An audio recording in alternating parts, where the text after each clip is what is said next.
Hey, welcome to 23 Degrees Sideways. We're on a trip. The channel's been a little slow because of my 50th birthday. And I'm just about to head home. Maybe you can see out the window there. Woo! Yeah.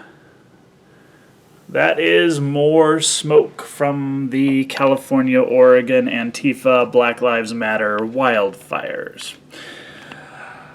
Mostly California. I'd like to talk about that. It's California has actually surpassed China as the most polluting place on the planet. Now it's generally very very heavy on pollution.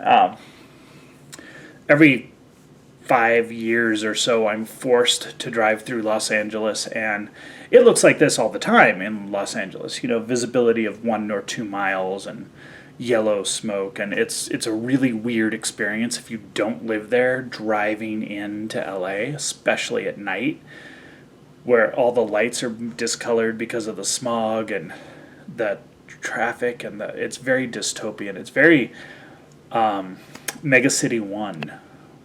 And then you get to the people, and the people are like a weird pastiche of the worst of the movie Escape from LA and the worst of the Judge Dredd comic, and it's horrible. It's horrible. The only saving grace is that on the coastal parts of LA and very far inland, you've got some people who live on the edges who are pretty decent. And you've got, a population of like 60,000 coyotes living there, and that's pretty cool. But LA is just like, it's a stain. But most of California is very polluting. They have the most regulation, but they also have the most issues. And they're really bad at management. It's one of those things where you've got a state that is primarily dominated by a certain class and type of regulatory establishment state. Okay, I don't like the phrase deep state. I don't particularly like the phrase administrative state anymore. I think establishment state is what you've got, and it is primarily authoritarian leftist leaning. That's part of it. Of course, some of the smoke that we've got now is because of Antifa and Black Lives Matter people lighting fires, or associated people lighting fires, whatever.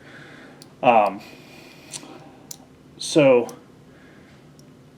Gavin Newsom, who is responsible for more global warming emissions than anyone else on the planet, wants to blame global warming for his inability, no, not his inability, his decision not to prepare for or adequately deal with annual California fire season. You can always claim, oh, it was exceptional this year. It was lightning strikes, or it was a campfire last time. There's always something different that causes the annual fire disaster. But it's predictable that there will be an annual fire disaster. It's California. They have a fire season. They also have a rainy season. They also have a mudslide season. This is not, it's why. How do people in California live in floodplains and expect to not have floodplain activity? How do people in California live in pitch pine forests and not expect fire season? Like, it's a dry summer. It hurts my brain. It hurts my brain. So yeah, California is responsible for, completely ending all attempts at controlling global warming for the next decade. Thanks, Gavin. Also, of course, coronavirus has put paid to all environmentalism. We are no longer doing any recycling, any reuse, any reusable items, where we don't care about medical waste. These disposable masks are going to be all over the ocean for the next fucking 10 years. and none of it does any good, and it's all a big. This is how I know they're fake. This is why I dismiss with disgust and a complete lack of respect, total disrespect for most environmentalists, especially global warming environmentalists. They give no shits the moment they have something else they can use to try to put force on you, to make themselves better than you, to tell you what to do. Wearing a mask, gloves, hand sanitizer. You know, washing your hands is a sustainable practice. Okay?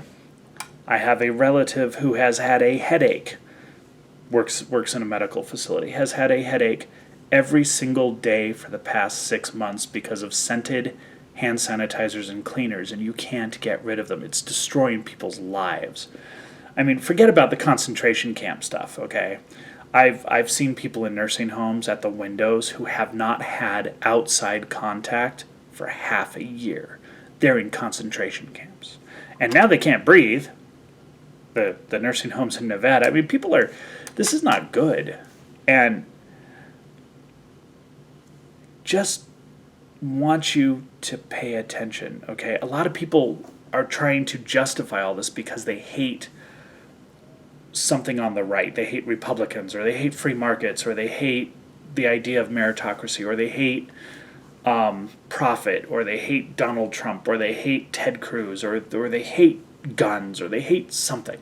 So they're very divided on the whole thing. It's all about the right wing. So they will put up with any amount of pollution, any amount of anti-environmental behaviors, any amount of disposable paper styrofoam cups, any amount of plastic forks, any amount of plastic straws. Plastic straws are back on the table. The big thing about the left and plastic straws, yeah, fuck that. They don't care anymore. Any amount of air pollution, any amount of negative anything, as long as they get to say that the right wing is bad. Pretty fucked up.